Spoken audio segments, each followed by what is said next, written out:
باہر بادل زور و شور سے برستے ہوئے حویلی کے پرانے شیشوں پر نچڑ رہے تھے اور اندر شمع دان کی مدھم روشنی میں زویا کی دنیا تاریک ہو رہی تھی۔ اس نے اپنے نازک ہاتھوں کی انگلیوں کو زور سے بیچ رکھا تھا۔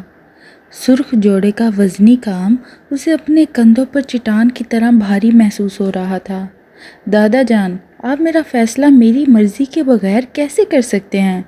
زویا کی آواز میں آنسوؤں کا طوفان تھا، لیکن سامنے بیٹھے حویلی کے سرپرست نواب حشمت علی کے چہرے پر جمود برقرار رہا۔ ہماری خاندانی انا اور تمہاری مرحوم ماں کی وصیت کا تقاضا یہی ہے زویا۔ دادا جان کی آواز میں بوجھل حاکمیت تھی۔ شہریار سے تمہارا نکاح صرف ایک فیصلہ نہیں، اس خاندان کی بقا ہے۔ کل رات تمہارا نکاح شہریار سے ہوگا اور یہی آخری فیصلہ ہے۔ زویا کا دل ڈوب گیا۔ شہریار مغل، اس کا کزن، جو اپنے سخت مزاج، سرد رویے اور بلا کی سنجیدگی کے لیے جانا جاتا تھا، جس نے شہر کی بڑی کمپنیوں کا انتظام سنبھالا ہوا تھا اور جس کے چہرے پر شاذ و نادر ہی مسکراہٹ دیکھی گئی تھی، کیا وہ اس پتھر کے انسان کے ساتھ اپنی پوری زندگی گزارے گی؟ نکاح کا دن کسی خواب کی طرح گزر گیا۔ نہ خوشی کے ڈھول بجے، نہ روایتی ہنسی مذاق ہوا۔ قاضی صاحب نے جب قبول ہے کہلوایا تو زویا کے لبوں سے نکلا ہر لفظ زہر کی طرح کڑوا محسوس ہوا۔ شہریار نے بھی بغیر کسی جذبے کے خشک لہجے میں قبولیت کے سائن کیے۔ رات کے وقت شہریار کے کمرے میں داخل ہوتے ہی زویا کا سانس رکنے لگا۔ کمرہ کشادہ تھا، مدھم روشنی اور سیاہ و سفید رنگوں کے فرنیچر سے سجا ہوا، ٹھیک شہریار کی شخصیت کی طرح بے حس اور خاموش۔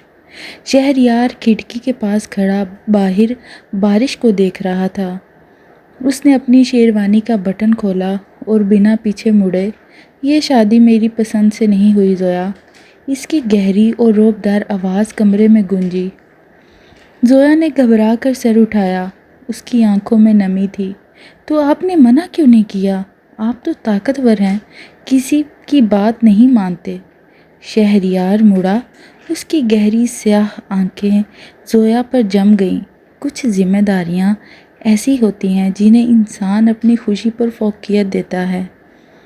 دادا جان کی گرتی ہوئی صحت اور خاندانی وقار میرے لیے اہم تھا، لیکن اس کا مطلب یہ نہیں کہ میں تم سے شوہروانہ حقوق یا محبت کی امید رکھوں گا۔ اس نے صوفے کی طرف اشارہ کیا۔ تم اس بستر پر سو سکتی ہو، میں یہاں صوفے پر یا دوسرے کمرے میں رہوں گا۔ ہم ایک دوسرے کی زندگی میں دخل نہیں دیں گے۔ زویا کو لگا جیسے اس کے غرور پر تازیانہ لگا ہو۔ اس نے اپنے آنسو پونچھے اور مضبوطی سے بولی، مجھے بھی آپ سے کسی ہمدردی یا محبت کی ضرورت نہیں۔ شادی کے ابتدائی چند ہفتے ایک خاموش معاہدے کی طرح گزرے۔ دونوں ایک ہی چھت کے نیچے رہتے ہوئے بھی اجنبی تھے۔ شہریار صبح سویرے آفس نکل جاتا اور رات گئے واپس آتا۔ زویا دن بھر حویلی کے کاموں میں خود کو مصروف رکھتی، لیکن رات کو صوفے پر لیٹے شہریار کی خاموش موجودگی اسے بے چین رکھتی۔ ایک شام تیز ہوا ہو رہی تھی اور بارش چل رہی تھی اور شہر کی بجلی چلی گئی۔ حویلی میں اندھیرا چھا گیا۔ زویا کو بچپن سے ہی اندھیرے سے شدید خوف تھا۔ وہ کمرے کے ایک کونے میں سمٹ کر بیٹھ گئی اور اپنی آنکھیں زور سے بند کر لیں۔ جب شہریار کمرے میں داخل ہوا تو اس نے فون کی ٹارچ روشن کی۔ اس نے دیکھا کہ زویا خوف سے کانپ رہی ہے اور اس کا سانس پھول رہا ہے۔ شہریار فوراً اس کے قریب گھٹنوں کے بل بیٹھا۔ زویا، کیا ہوا؟ مجھے اندھیرے سے ڈر لگتا ہے۔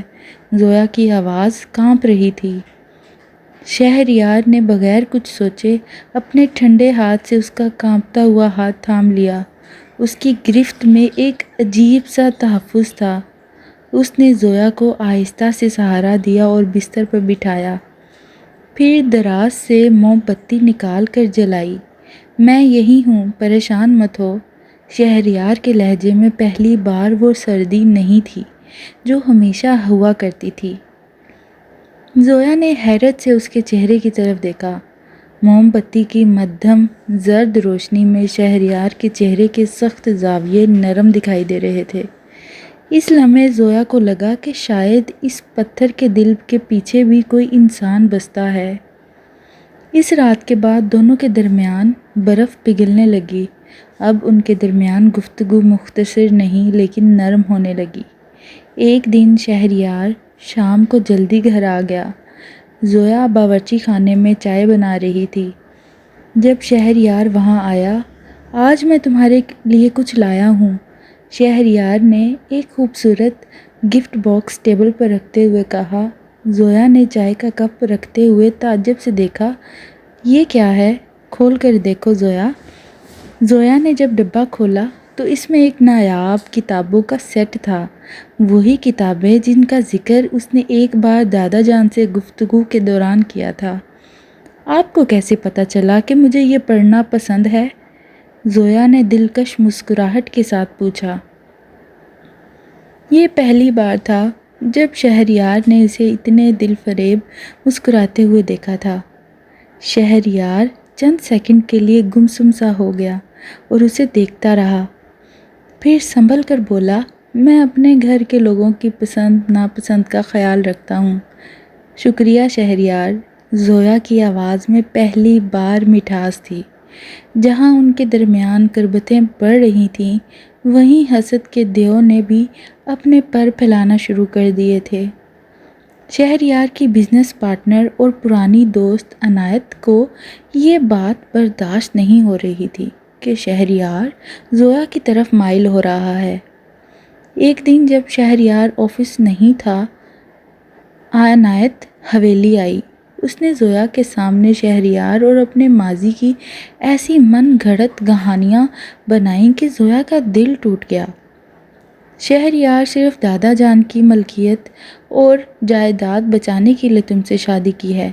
زویا، اس کا دل ہمیشہ سے میرے پاس تھا اور رہے گا، تم صرف ایک مجبوری ہو۔ عنایت کے جانے کے بعد زویا کے ذہن میں ہر پرانی بات گھومنے لگی۔ یہ شادی میری پسند سے نہیں ہوئی۔ شہریار کے وہ پہلے الفاظ اس کے کانوں میں گونجنے لگے۔ جب شہریار رات کو گھر لوٹا تو زویا کا رویہ انتہائی سرد اور دور دراز تھا۔ کیا ہوا زویا، تمہاری طبیعت ٹھیک ہے؟ شہریار نے فکر مندی سے پوچھا۔ آپ کو میری فکر کرنے کی کوئی ضرورت نہیں ہے مسٹر شہریار، زویا نے تلخی سے کہا۔ مجھے معلوم ہے کہ میں آپ کے لیے صرف ایک مجبوری ہوں اور یہ شادی ایک جائیداد کا معاہدہ ہے۔ اب مزید ہمدردی کا ڈرامہ مت کیجیے۔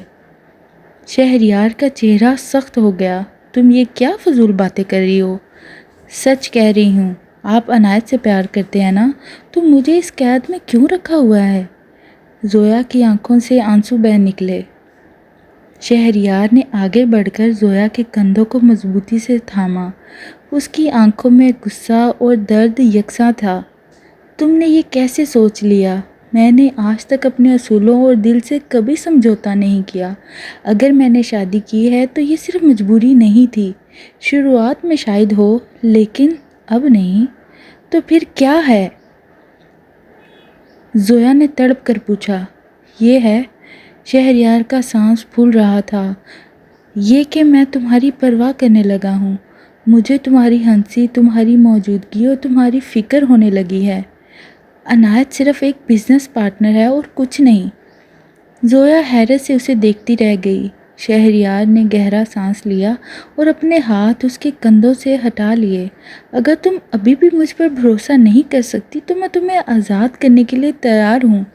شہریار کمرے سے باہر چلا گیا، لیکن زویا کو اپنی غلطی کا احساس ہو چکا تھا۔ اس نے دیکھا کہ شہریار کی آنکھوں میں کتنی سچائی اور درد تھا۔ اس نے سوچا کہ کس طرح شہریار نے ہر مشکل میں اس کا ساتھ دیا، اس کی حفاظت کی اور اس کی خاموش خواہشات کا احترام کیا۔ اگلی صبح شہریار اپنے کمرے میں پیکنگ کر رہا تھا تاکہ کچھ دنوں کے لیے آفیشل ٹور پر جا سکے۔